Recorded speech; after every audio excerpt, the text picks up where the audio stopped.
एक कहावत है, आमदनी अठन्नी, खर्चा रुपया, यानी कमाई से ज्यादा खर्चा।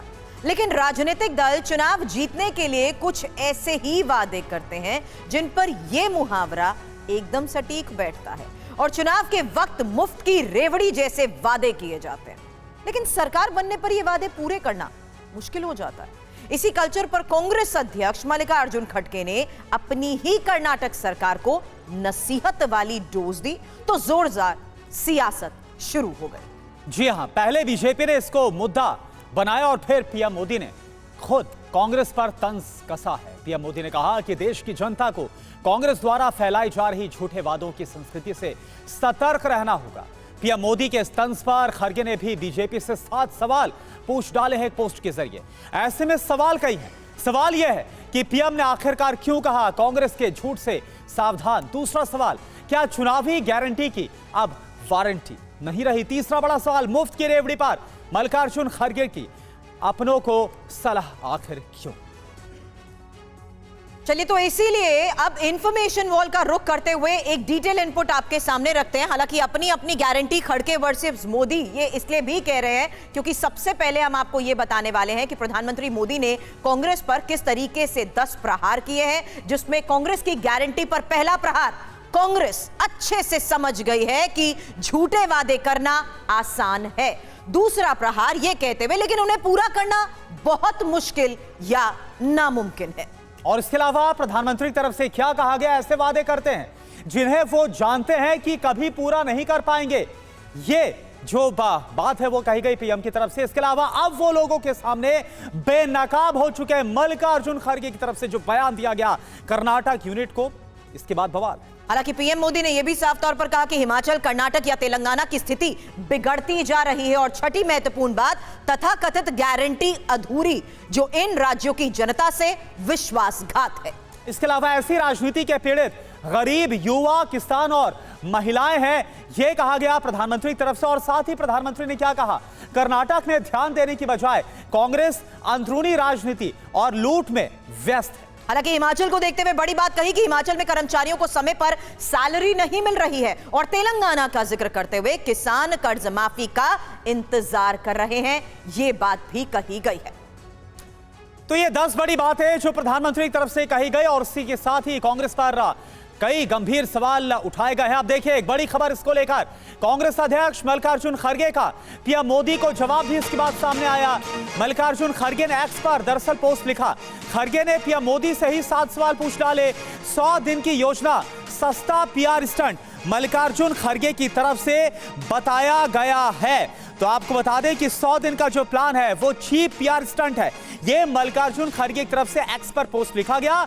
ये देखिए, ये आपको हम एक एक करके पोस्ट दिखा रहे हैं। एक तरफ प्रधानमंत्री की तरफ से जो निशाना साधा गया, सवाल उठाए गए मल्लिकार्जुन खड़गे के उस बयान के बाद जिसमें उन्होंने जो कर्नाटक की इकाई है उसको वादों पर नसीहत दी थी। इसके बाद मल्लिकार्जुन खड़गे ने भी इस पर जवाब दिया है और उन्होंने एक बहुत ही लंबा एक पोस्ट लिखा जिसमें कई सवाल उठा। और सबसे ज्यादा जो सवाल उठाए गए वो ये थे कि आखिर अभी तक जो वादे थे केंद्र में बीजेपी के, उनका क्या हुआ, यह सवाल भी किया गया।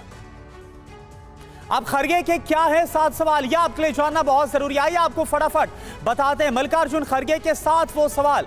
हर साल 2 करोड़ नौकरियों के वादे का आखिर क्या हुआ, यह सवाल पूछा गया जॉब्स को लेकर। दूसरा बड़ा सवाल, बहुत हुई महंगाई की मार का क्या हुआ। हालांकि अच्छे दिन का जिक्र किया, अच्छे दिन का क्या हुआ। सवाल यह भी कि विकसित भारत का क्या हुआ, ना खाऊंगा ना खाने दूंगा का भी क्या हुआ। इसके अलावा मैं देश नहीं झुकने दूंगा का आखिर क्या हुआ। और 7वां सवाल, सबका साथ, सबका विकास और जय किसान, जय जवान का आखिर क्या हुआ। ये जो सवाल है वो पूछ डाले गए मल्लिकार्जुन खड़गे की तरफ से बीजेपी से। और देखिए हमारे साथ जो खास मेहमान जुड़े उनसे आपका तारुफ करा दें और फिर इसके बाद बहस की शुरुआत करेंगे। हमारे साथ इस वक्त निवान शर्मा है जो कि आम आदमी पार्टी के प्रवक्ता है, साथ ही साथ चित्रा बाथम जो कि इस वक्त हमारे साथ कांग्रेस से जुड़ी है, कांग्रेस के प्रवक्ता हर्षवर्धन त्रिपाठी जी जो वरिष्ठ पत्रकार के तौर पर इस वक्त नजर आ रहे हैं, और बीजेपी से भी हमारे साथ जो खास मेहमान जुड़ेंगे जल्दी उनका तारुफ आपसे कराएंगे। लेकिन चित्रा बाथम, सबसे पहला सवाल आपसे, क्योंकि जो मल्लिकार्जुन खड़गे की तरफ से आपकी जो कर्नाटक इकाई है उसको जो नसीहत दी गई है वादों को लेकर, इसके बाद पूरे देश भर में सियासी बवाल मचा हुआ है। और अब प्रधानमंत्री की तरफ से यह कहा गया कि भाई ऐसे वादे करो जो पूरे किए जा सके। नमस्ते सुरभि जी, नमस्ते करुणा जी, आपको मेरी आवाज आ रही है? बिल्कुल, आपकी बहुत क्लियर आवाज है। डिलेड ऑडियो आ रहा है। इसको हम करेक्ट करवाते हैं, लेकिन चलिए ठीक है, इसको हम करेक्ट करवाते हैं, लेकिन मैं सवाल करना चाहूंगा आम आदमी पार्टी से ही। चलिए ठीक है, आम आदमी पार्टी से निवान शर्मा इस वक्त नजर आ रहे हैं। निवान जी, जिस तरह से ये सियासत हो रही है, क्योंकि अगर इंडिया अलायंस की बात करें तो आप भी एक सहयोगी के तौर पर है, तो सवाल यही उठाया गया है कि जो चुनावी रेवड़ी होती है, ये जो चुनावी वादे किए जाते हैं, अगर वो पूरे नहीं हो पा रहे तो ऐसे वादे क्यों किए जाते हैं? ये सवाल इस वक्त बीजेपी की तरफ से उठाए जा रहे हैं। देखिए, बिल्कुल सही बात है। अगर आप चुनावी वादे पूरे नहीं कर पा रहे हैं तो आपको ऐसे वादे नहीं करने चाहिए। ये तो बिल्कुल वाजिब बात है। तो हम तो यही कह रहे हैं कि बीजेपी को ऐसे वादे नहीं करने चाहिए थे जो वो पूरे नहीं कर सकते। इन्होंने कहा हम 2 करोड़ नौकरी देंगे, पूरा नहीं कर पाए। इन्होंने बोला कि अच्छे दिन आएंगे, अच्छे दिन नहीं आ रहे हैं। इन्होंने कहा कि हम महंगाई कब खत्म कर देंगे, महंगाई खत्म नहीं हो पा रही है। इन्होंने मध्य प्रदेश में कहा कि हम 400 रुपए का सिलेंडर देंगे, इन्होंने पार्लियामेंट में जाके पलट गए कि हमने ऐसा कहा ही नहीं। इन्होंने हरियाणा में कहा कि हम फ्री बिजली देंगे, हरियाणा में पलट गए कि हम तो नहीं दे सकते। तो ऐसे वादे आप क्यों करते हैं? नहीं निवान जी, देखिए सवाल मेरा इस संदर्भ में है, क्योंकि जो बीजेपी बोल रही है, तेलंगाना हो, कर्नाटक हो, हिमाचल हो, वहां पर झूठे वादे करके बीजेपी का कहना है कि कांग्रेस एक्सपोज हो गई है। कांग्रेस को लेकर क्या बोलेंगे?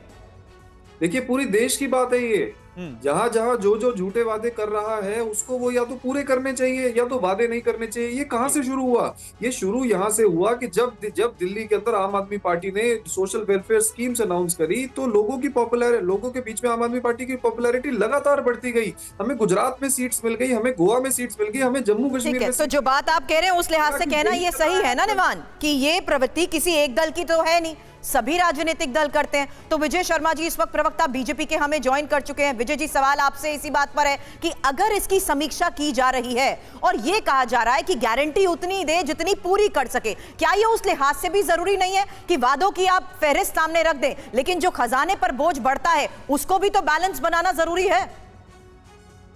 देखिए, इन्होंने तोड़ मरोड़ कर पेश की है बातें।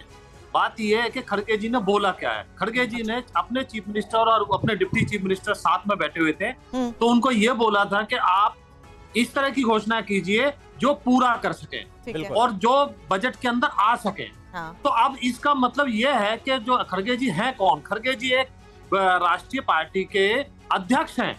उनको पूरे देश में जाना पड़ता है, इलेक्शन में भी जाना पड़ता है। महाराष्ट्र में जाएंगे, लोग पूछेंगे, उनको हिमाचल में भी जाना पड़ता है। तो लोग कहते हैं कि आपने घोषणा की थी, वो घोषणा पूरी नहीं हो रही। आपने देखा होगा पंजाब में इमरजेंसी जैसे हालात है जो इनकी आम आदमी पार्टी की सरकार है। हिमाचल में टॉयलेट टैक्स तक का लगाने का नंबर आ गया। वहां के मंत्री और चीफ मिनिस्टर की तनख्वाह जो है वो तक रुक गई। तो आप ये देखिए, हमारे संविधान में भी लिखा हुआ है कि आप वेलफेयर के काम कीजिए, आप योजनाएं लाइए, लेकिन जो फ्री बीज है ना उसका असर देखिए। दिल्ली में आप बताइए 73,000 करोड़ के आसपास घाटे में चल रहा है बिजली बोर्ड, जो प्रॉफिट में था 2013 तक। कहे तो मैं आंकड़े दे देता हूं। अब दूसरी बात आती है, खड़गे जी ने ऐसा क्यों बोला? खड़गे जी ने इसीलिए बोला क्योंकि उन्हें अपना फेस सेव करना था। जब आप कोई बात करते हो तो घर के मुखिया से पूछी जाती है ना, तो सवाल जवाब होने थे उनसे, तो उन्होंने मजबूरी में बोल दिया भाई इसमें मेरा कसूर नहीं है, मैंने तो पहले बोल दिया। तो उन्होंने एक पल्ला झाड़ने की कोशिश की है, लेकिन वो मुझे लगता है करुणा इस पर चित्रा बाथम से एक सवाल ले लेना चाहिए, प्रवक्ता कांग्रेस की इस वक्त हमारे साथ। एग्जैक्टली, क्योंकि बीजेपी की तरफ से सवाल उठाया गया, बड़ा वाजिब है चित्रा बाथम जी, कि यहां पर खड़गे जो मल्लिकार्जुन खड़गे जी है वो सवाल तो उठा रहे हैं जो आपके कर्नाटक की इकाई है, लेकिन अगर चुनाव के दौरान कोई भी वादे किए जाते तो उससे जो आपकी केंद्रीय इकाई है वो तो अनुभवी की नहीं रहती है ना। सब मिल बैठकर चर्चा करने के बाद ही तो कोई आप फैसला लेते होंगे ना कि किस राज्य में क्या चुनावी वादे करने हैं। तो इससे तो आप पल्ला नहीं झाड़ सकते हैं। करुणा जी, आपको मेरी आवाज आ रही है? बिल्कुल, आपकी आवाज साफ है। अगर आप तक आवाज आ रही है तो प्लीज अपना जवाब पूरा करिए। हाँ, देखिए कैसा है कि वादों से मुकरना ये किसकी आदत है? ये बीजेपी की आदत है। 2014 से पहले की अगर हम वादे देखें तो आप जानते हैं शुरुआत हुई थी 15 लाख रुपए मिलने से, काला धन वापस आने से, शुरुआत हुई थी 2 करोड़ नौकरियां देने से, शुरुआत हुई थी पेट्रोल 35 रुपीज देने से। तो मैं आपको ये बताना चाहूंगी, इन सब बातों को उन्होंने एक स्ट्राइक में कह दिया, ये तो जुमला थे। और 2014 से नहीं चित्रा जी, आप एकदम डाइवर्ट कर रहे हैं। मैंने आपके पर्सपेक्टिव पर सवाल पूछा कांग्रेस, क्योंकि देखिए जो कर्नाटक के डिप्टी सीएम है डीके शिव कुमार, उनकी तरफ से जब ये बात आई कि हमें समीक्षा करनी पड़ेगी, एक सेकेंड, हमें अपने वादे पर समीक्षा करनी पड़ेगी, फिर मल्लिकार्जुन खड़गे की नसीहत आई, उस पर आप बताइए ना। मैं बता रही हूँ आपको, आप मेरी बात तो पूरी होने दीजिए, एक सेंटेंस कंप्लीट होता नहीं, बिल्कुल, क्या बोल रहा शुरू कर रहे हैं, आप मेरी बात पूरा होने दीजिए। मैं आप चित्रा, आपका फ्रेम फ्रीज हो गया, मैं आपके पास इस सवाल के साथ वापस लौटती हूँ, हम ये रेक्टिफाई करते हैं ऑडियो जी। लेकिन उससे पहले हर्षवर्धन सर एक डेटा रखना चाहती हूँ। अब सवाल ये भी है कि ये मुफ्त के वादे पर सियासत आखिर कहां से शुरू हुई है। इंफॉर्मेशन वॉल पर इस बात की डिटेल भी इसलिए क्योंकि कांग्रेस की गारंटी पर जिस तरीके से सवाल जवाब उठाए जा रहे हैं, ये राजनीति कहां से शुरू हुई है। क्योंकि खड़गे ने कर्नाटक की अपनी सरकार पर जिस तरीके से सवाल उठाए, उनकी तरफ से क्या कहा गया, एक बार फिर से यहां जान लीजिए। ऐसे वादे ना किए जाएं जिन्हें पूरा ना किया जा सके, या फिर पूरा करने के चक्कर में राज्य पर आर्थिक बोझ ना बढ़ जाए। अब खड़गे ने जिस तरीके से सवाल उठाए गए हैं, सवाल यह है कि उनकी तरफ से यह सवाल उठाया ही क्यों गया है करुणा। बिल्कुल, देखिए इसके पीछे की वजह क्या है। कांग्रेस ने चुनाव के दौरान 5 गारंटियां दी थी। हम कर्नाटक चुनाव की बात करें, वहां पर ये गारंटियां सामने आई थी और उसमें से एक शक्ति स्कीम की जो समीक्षा है उसकी बात कही गई। खुद डीके शिव कुमार की तरफ से ये जो बात है सुर भी निकल कर आई। हालांकि इसी बात से नाराज खड़गे ने सरकार की जिस तरीके से खिंचाई की है महिलाओं के लिए मुफ्त बस यात्रा के वादे को देखते हुए ये बात, क्योंकि जिस तरीके से स्कीम्स का ऐलान किया जाता है, समीक्षा भी क्यों हुई है, क्योंकि कुछ महिलाओं ने किराया देने की इच्छा जताई थी। हालांकि इसमें इंपॉर्टेंट ये बात भी आ जाती है कि किस तरीके से इन्हीं तमाम सरकारी योजनाओं की जो ऐलान किए जाते हैं हर्षवर्धन जी, उसी की अगर समीक्षा की जाए तो उस पर सवाल क्यों। ये सवाल इसलिए भी कह रही हूं कि क्या चुनावी गारंटी की अब कोई वारंटी नहीं रही है, इसको लेकर आपका जवाब चाहूंगी। उससे पहले सुना देते हैं कि कांग्रेस अध्यक्ष मल्लिकार्जुन खड़गे का वो बयान आखिर है क्या। ಈಗ ನಾವು ನಿಮಗೆ ಅನುಕರಣೆ ಮಾಡ್ತೀನಿ, ಅಲ್ಲಿ ಮಹಾರಾಷ್ಟ್ರದಾಗ ಯಾವ್ದು ಮಾಡಬೇಕಂದ್ರೆ ನಾ ಹೇಳಿದೆ 5, 6, 10, 20 ಹೇಳಕ್ಕೆ ಹೋಗ್ಬೇಡಿ. ನಿಮ್ಮಲ್ಲಿ ಏನು ಬಜೆಟ್ ಇದೆ ಆ ಬಜೆಟ್ ತಕ್ಕಂತೆ ಗ್ಯಾರಂಟಿಗಳು ಕೊಡಿ. ಇಲ್ಲ ಬಜೆಟ್ ಬಿಟ್ಟು ನೀವು ಗ್ಯಾರಂಟಿಗಳು ಕೊಟ್ಟರೆ ಇಲ್ಲಿ ದಿವಾಳಿ ಎದ್ದು ಹೋಗ್ತದೆ. ಈಗ ಒಂದು ಬಟ್ಟಿ ಮಣ್ಣು ಹಾಕಕ್ಕೆ ಸಡಕ್ ಮ್ಯಾಗಿಲ್ಲ. हर्षवर्धन जी, अब ये क्यों आखिर सवालों के घेरे में आ गया है? क्यों साफ तौर पर अब ये बोला जा रहा है कि कांग्रेस के झूठ से सावधान रहे क्योंकि वो ऐसे वादे करती है जिसे वो पूरा ही नहीं कर सकती? देखिए सुरभि, मुझे लगता है कि मल्लिकार्जुन खड़गे जी ने जो कहा वो एक स्वीकार उक्ति है, वो एक सच है जिससे हर पार्टी जूझ रही है। बिल्कुल, खड़गे जी ने बोल दिया, ये मुफ्त की रेवड़ी बांटने में कोई पार्टी बहुत पीछे तो है नहीं। प्रधानमंत्री नरेंद्र मोदी ने निश्चित तौर पर फ्रीबीज के खिलाफ अभियान चलाया, लेकिन उनकी भी पार्टी चुनावों में जाती है तो कई जगह पर ऐसे वादे तो कर ही रही है। बिल्कुल, एक समय में प्रधानमंत्री नरेंद्र मोदी ने ये कहा था कि अगर यही हाल रहा तो हम श्रीलंका बन जाएंगे। और भारत की शक्ति अभी क्या है? भारत की शक्ति ये है कि अगर हम दुनिया का बाजार बनना चाहते हैं, दुनिया की फैक्ट्री बनना चाहते हैं, दुनिया के लिए एक हम सप्लाई चेन का ऑल्टरनेटिव चाइना का बनना चाहते हैं, तो हमें दूसरी चीजें स्ट्रॉन्ग करनी होगी।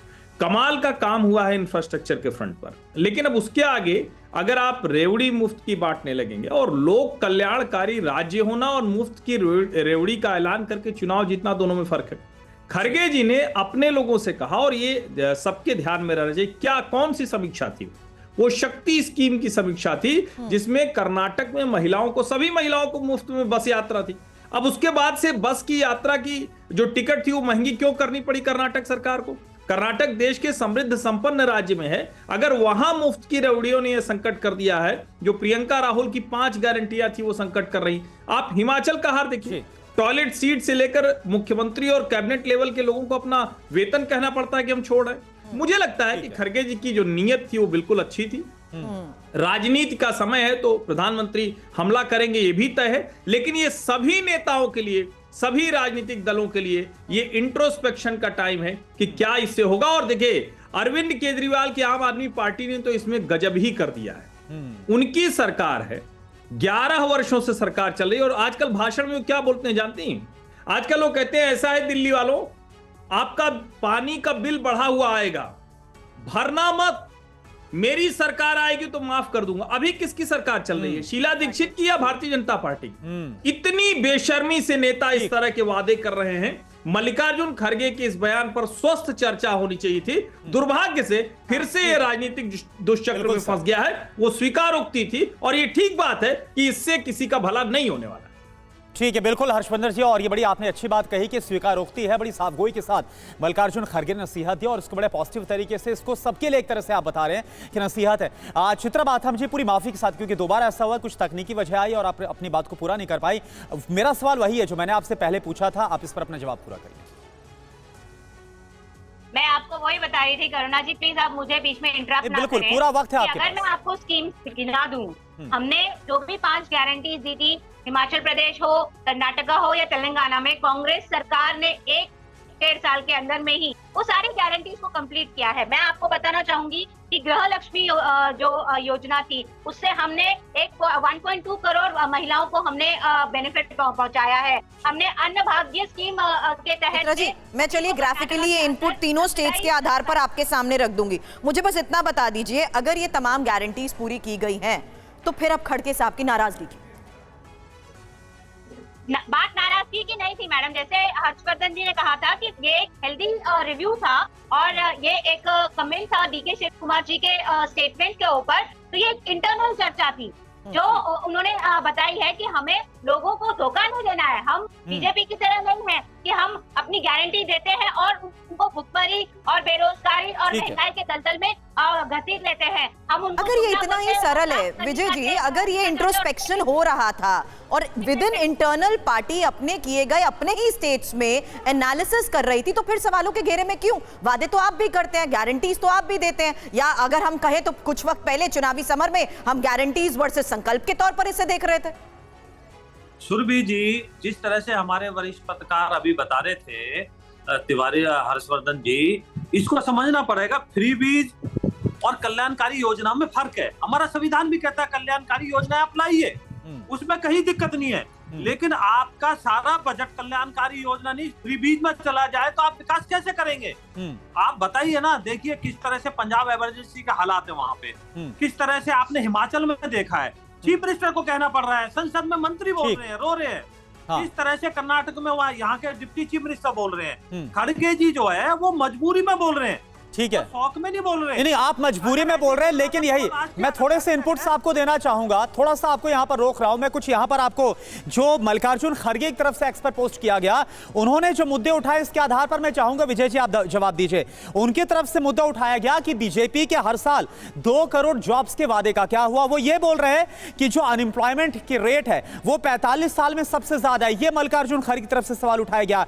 इसके अलावा वो ये सवाल पूछ रहे हैं कि 7 साल में 70 पेपर लीक हुए, इसका मुद्दा उठाया जा रहा है। साथ ही महंगाई की बात कही जा रही कि जो आम आदमी की थाली है उसका जो रेट है वो 52% बढ़ गया, वो लास्ट ईयर के कंपैरिजन में। तो ये मुद्दे मल्लिकार्जुन खड़गे आपसे उठा रहे हैं, आपसे पूछ रहे हैं कि आपके वादों का क्या हुआ। इस पर आप जवाब दीजिए, क्या आप उनको बताना चाहेंगे? देखिए खड़गे जी जो है उनका भी और आपको भी मैं करेक्ट कर दूं, प्रधानमंत्री जी ने कभी किसी तरह की नौकरी की नहीं, रोजगार की बात की थी। तो अब रोजगार पर आते हैं। रोजगार पर आपने देखा होगा हमने 27 लाख करोड़ रुपए के निवेश के कारण 40 करोड़ ऋण प्रदान करके लोगों को रोजगार देने का काम किया है। अगर प्रधानमंत्री की कई योजनाएं ऐसी हैं जिससे लोगों को रोजगार मिलता है, तो इसमें कहीं किसी तरह की कोई हो सकता है आंकड़ों में थोड़ा कम कहीं ज्यादा रह गए हों, लेकिन ये नहीं कह सकते कि हमने उसका काम नहीं किया। तो बात नियत। ठीक है, निवान कुछ इस पर जवाब देना चाह रहे हैं, कुछ काउंटर करना चाह रहे हैं विजय जी। निवान बताइए आप क्या बोल रहे हैं? मैंने भाजपा प्रवक्ता की बातें सुनी। मैं एक बात बोलना चाहता हूं कि ये घूम रहे हैं पूरी दुनिया में चोर को ढूंढने के लिए। जनाब एक बार अपना गिरेबान झांक के देख लीजिए। ये केवल और केवल झूठे वादे करते हैं। क्या डिफरेंस है? आज देश के अंदर 2 मॉडल चल रहे हैं। एक मॉडल ये है कि आप फ्रीबीज या सोशल वेलफेयर स्कीम्स को अनाउंस करते हैं, उनको पूरा करके दिखाते हैं, और दूसरा मॉडल ये है कि आप केवल और केवल चुनाव में वोट पाने के लिए झूठे वादे करते हैं और उसके बाद आप ऐसी बहस छेड़ देते हैं।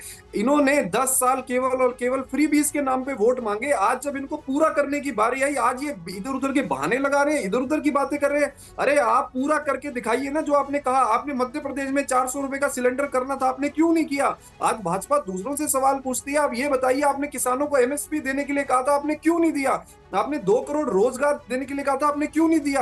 आपने हर सर पे छत देने के लिए कहा था, आपने क्यों नहीं दिया? आपने 15 लाख रुपए खाते में आएंगे कहा था, आपने क्यों नहीं किया? ये झूठे वादे करते हैं। आम आदमी पार्टी ने जो कहा हमने करके दिखाया, हमने फ्री बिजली दे के दिखाई। अब देखिए ना, हर राजनीतिक पार्टी के अपने अपने तर्क इस लिहाज से हैं कि हमने अपने वादे पूरे किए हैं। मेरा सवाल इस लिहाज से आपसे है कि आखिर क्यों जन कल्याण योजनाओं या मुफ्त रेवड़ी, इसे एक नजर से क्यों देखा जाता है sir? Isn't there a thin line between them? ये मैं इसलिए भी कह रही हूं सर क्योंकि सामान्य रूप से सबका ध्यान रखना, ये बात चुनाव के दौरान हर सत्ता में मौजूद पार्टी कहती है, लेकिन जब आप इतने स्पेसिफिक हो जाते हैं, आम आदमी पार्टी को देखिए, जब बिल्स को लेकर इतने स्पेसिफिक हो जाते हैं या बस की या मुफ्त रेवड़ी को लेकर जितने भी सवाल उठाए जाते हैं, ये स्पेसिफिक हो जाना ही क्या इनको भारी पड़ जाता है?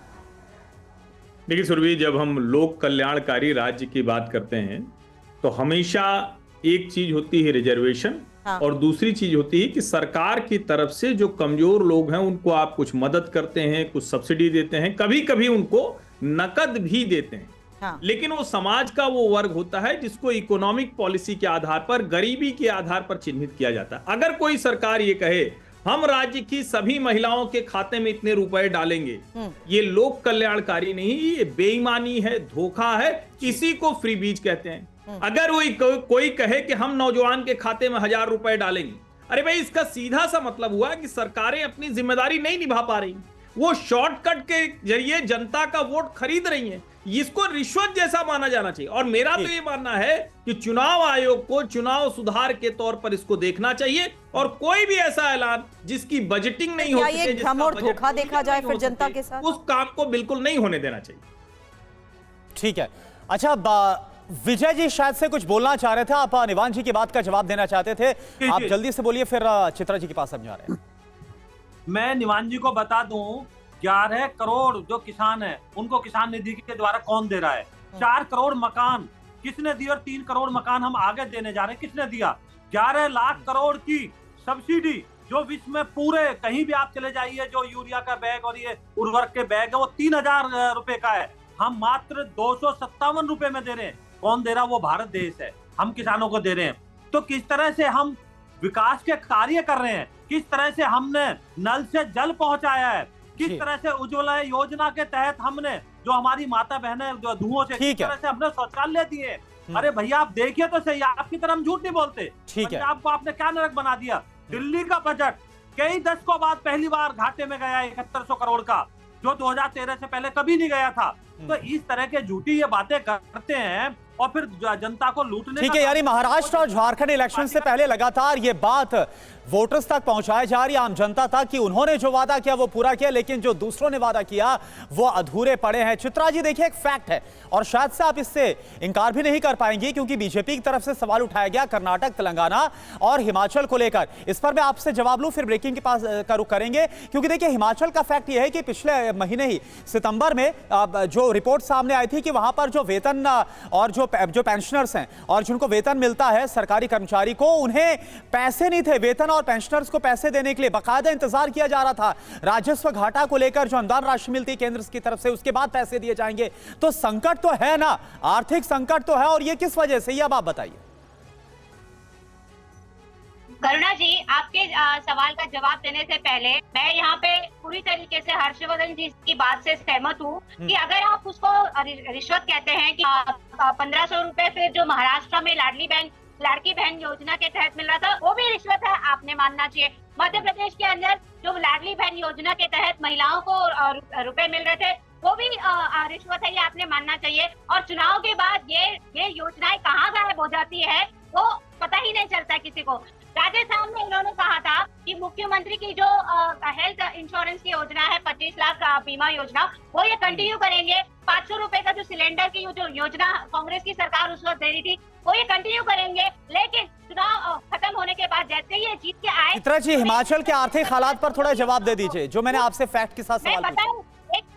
यस, मैं उस पे भी आ रही हूँ। तो मैं आपको ये बताऊंगी कि हिमाचल प्रदेश के अंदर जब पिछले साल कितनी आपदा हुई थी, सेंटर ने कितनी मदद करी थी हिमाचल प्रदेश सरकार की, आप मुझे बता दीजिए। बाकी जो गारंटीज हमने दी थी, जिनके संदर्भ में हम चुनाव में गए थे, हमने वो पूरी तरीके से की है। 23,000 करोड़ का आज की तारीख में हिमाचल प्रदेश के अंदर डेट है सेंटर की तरफ से। क्यों नहीं देते थे मोदी जी, अगर उनको इतना ही पड़ा है तो? बहुत सारे सवाल हैं। मोदी जी सिर्फ और सिर्फ अपने मित्रों को बचाने के लिए 1.5 लाख करोड़ रुपए का कर्जा जो है इस देश के ऊपर उन्होंने लाद दिया है। 1.5 लाख रुपए पर पर्सन के हिसाब से डेट है आज आपके ऊपर, हमारे ऊपर। आपकी इस बात पर अब फिलहाल विजय जी जवाब देना चाहते हैं, उनके पास जाऊं उससे पहले एक बड़ी खबर ले रही हूं और चित्रा रोकना चाहूंगी कुछ देर के लिए, क्योंकि प्रधानमंत्री मोदी के आरोप पर सिद्धारमैया का जो जवाब सामने आया है, उन्होंने एक्स पर पोस्ट लिखा है जिसमें कहा कि 52,000 करोड़ की 5 गारंटी लागू की जा रही हैं और बीजेपी ने 40% कमीशन का भ्रष्टाचार छोड़ा।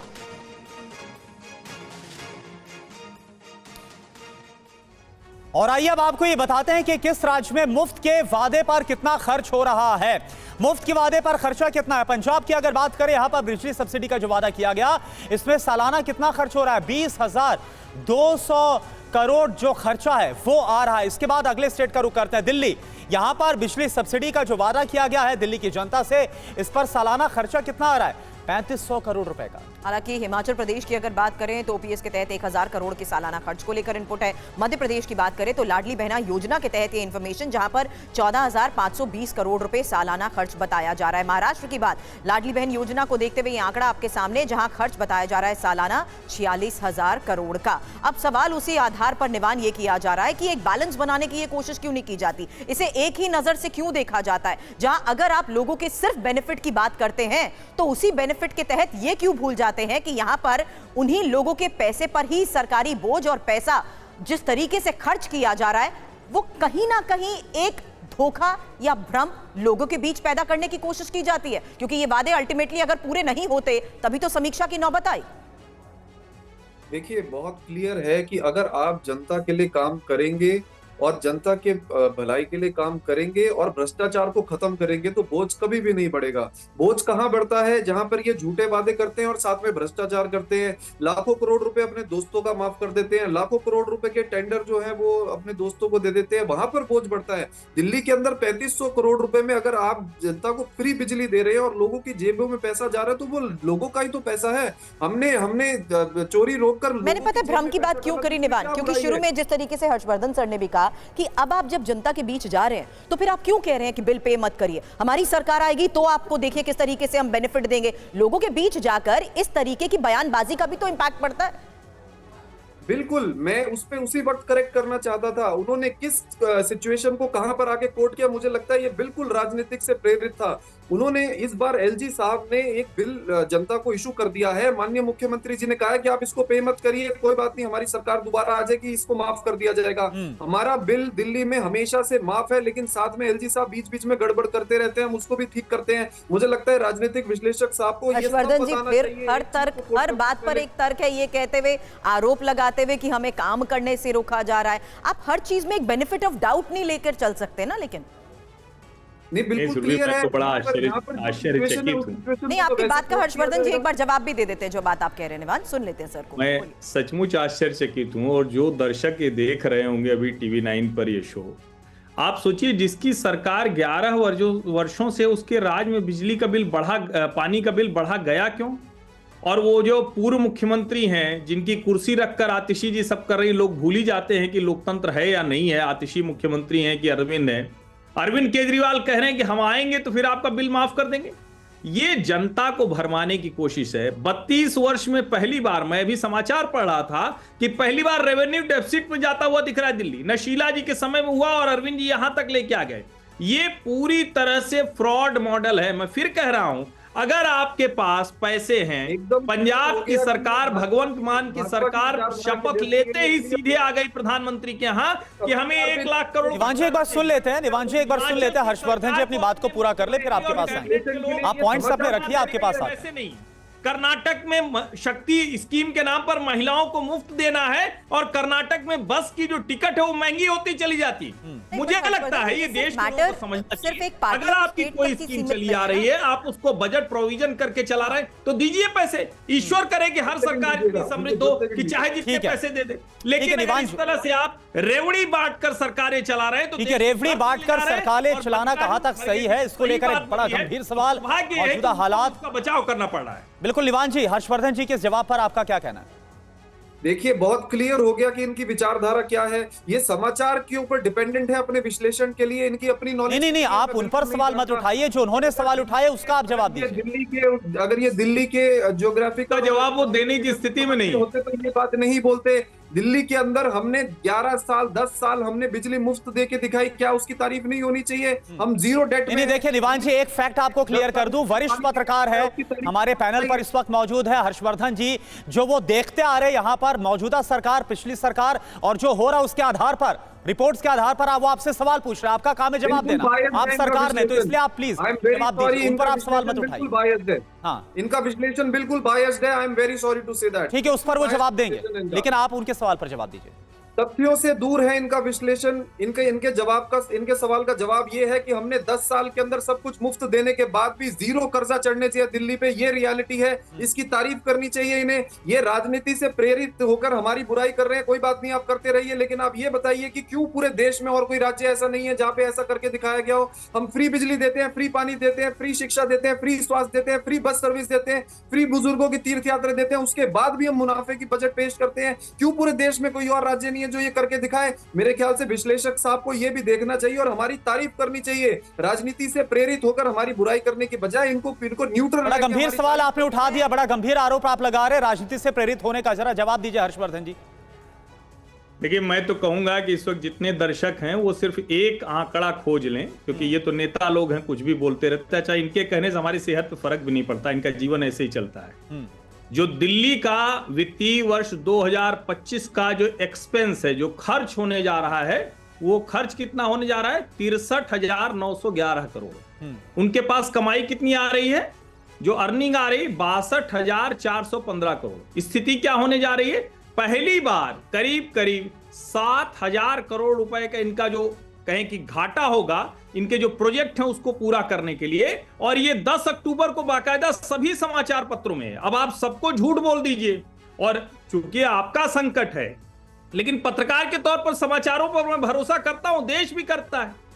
और अगर आपकी सरकार चल रही थी, पानी का बिल आपका बढ़ के आ गया, और अब करें कि जब आएगी तो ठीक कर देंगे।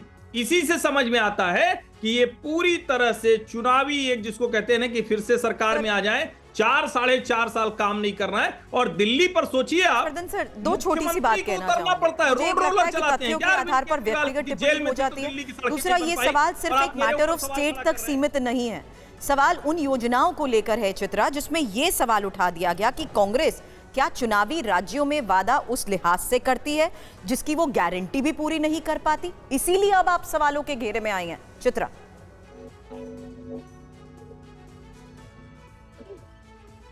एक छोटे से इंट्रोस्पेक्शन वाले क्वेश्चन को आप ब्लो आउट ऑफ प्रोपोर्शन करने की कोशिश कर रहे हैं, जो ठीक नहीं है। सबसे पहली बात तो मैं ये बताना चाहूंगी कि जनता को अगर कोई भी वेलफेयर स्कीम कोई सरकार देना चाहती है तो उसे रेवड़ी कहा जाता है, और मित्र परिवारों को अगर पूरी की पूरी हलवाई की दुकान दे दी जाती है तो उस पर कोई सवाल नहीं किया जाता है। तो ये बहुत ही निंदनीय चल रहा है हमारे देश के अंदर।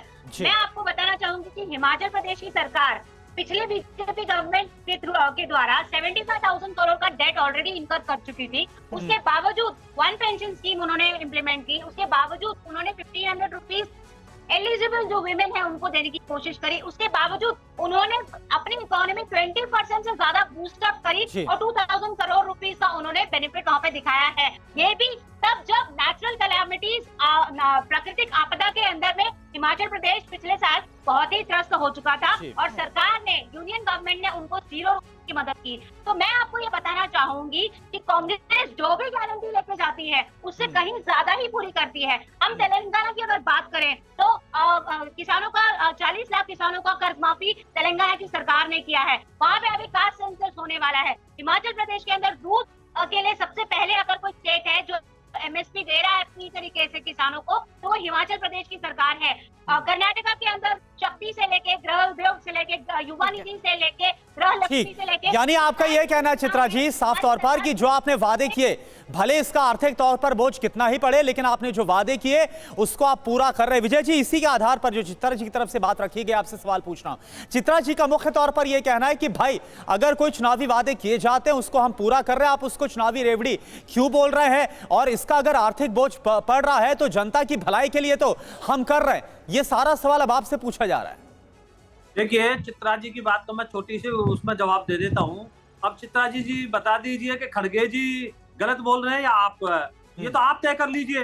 खड़गे जी ने स्पष्ट बोला है, आपको वीडियो भी सुना दिया, ऑडियो सुना दिया आपको। की बात कर रहे थे। एक एक करके चित्रा जी आपके पास आ रहा हूं तुरंत। विजय जी का जवाब ले, फिर आपके पास काउंटर, फिर आपके पास काउंटर लूंगा, लेकिन एक बार विजय जी को पूरा कर लें दीजिए। मैं किसी के बीच में नहीं बोलता। बिल्कुल। अब यहाँ जो बहस है, जो डिबेट है, वो किस बात के ऊपर है कि खड़गे जी ने क्या बोला। खड़गे जी ने स्पष्ट तौर पे बोल दिया, आप उसको कवर अप करने की कोशिश कर रहे हैं। बताइए, आप खड़गे जी बड़े नेता है या आप बड़े नेता, तय कर लीजिए। कौन सच बोल रहा है ये तय कर लीजिए। तो बात ये है, खड़गे जी ने स्पष्ट बोला है कि आप वो वादे कीजिए जो पूरा कर सकते हो। अब वादे कौन से होते हैं? जो वादे आप पूरे कर सकते हो बजट के अंदर। आपने देखा होगा शिंदे साहब ने, महाराष्ट्र के सीएम, उन्होंने क्या बोला कि हम आरबीआई के दिशा निर्देश के अनुसार ही सारे कार्य कर रहे हैं।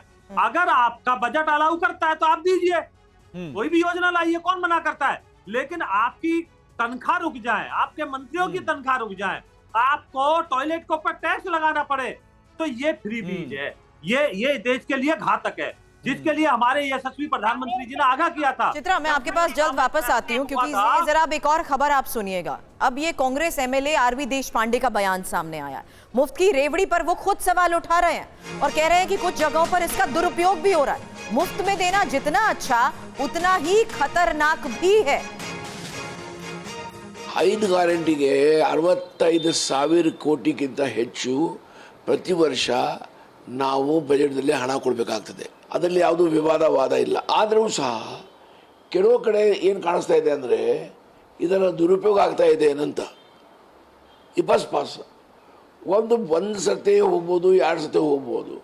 ಈ ಉಚಿತವಾಗಿ ಕೊಡ್ತೇವಲ್ಲ, ಎಷ್ಟು ಒಳ್ಳೆಯದು ಅಷ್ಟೇ ಡೇಂಜರಸ್ಸು. ಹಾಗಾಗಿ ಎಲ್ಲರ ನಾವು ಸ್ವಲ್ಪ ಪಾರದರ್ಶಕತೆ ಇರಬೇಕು, ಲಾಭ ಸಿಗಬೇಕು, ಆದರೆ ಯೋಗ್ಯವಾಗಿ ಎಷ್ಟು ಸಿಗಬೇಕು ಅಷ್ಟೇ ಸಿಗಬೇಕು. ಆ ದಿಕ್ಕಿನಲ್ಲಿ ಏನು ಕ್ರಮ ತಗೊಳ್ಬೇಕಾದ್ರೆ ತಪ್ಪಲ್ಲ ನನ್ನ ದೃಷ್ಟಿಯಿಂದ. चित्रा, अब ये सवाल इसलिए भी क्योंकि शुरुआत में ही हर्षवर्धन जी ने पॉलिटिकल एनालिसिस होते हुए ये कहा था कि ये नौबत इसलिए आई क्योंकि कुछ जगहों पर इसका दुरुपयोग हो रहा है। अब मुफ्त की रेवड़ी पर खुद यहाँ कांग्रेस एमएलए ही इसको लेकर बयान दे रहे हैं, सवाल उठा रहे हैं। इसे कैसे रूल आउट करेंगे आप? सुरभि जी, आपको मेरी आवाज आ रही है? हाँ जी बोलिए। चित्रा जी, आपकी आवाज आ रही स्पष्ट तौर पर, आप अपनी बात रूल आउट कोई किसी भी चीज के लिए नहीं कर रहा है। मैंने आपको बताया पहले ही कि ये एक इंट्रोस्पेक्शन वाला सवाल था और ये इंटरनल मैटर था।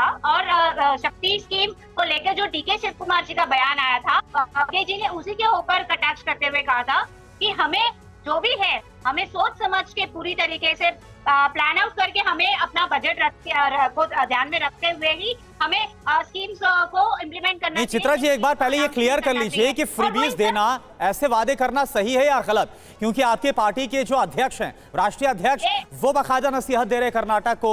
आरवी देशपांडे को सुना, उन्होंने बोला कि जितना अच्छा होता है खतरनाक भी। बहुत क्विक रिएक्शन चित्रा जी।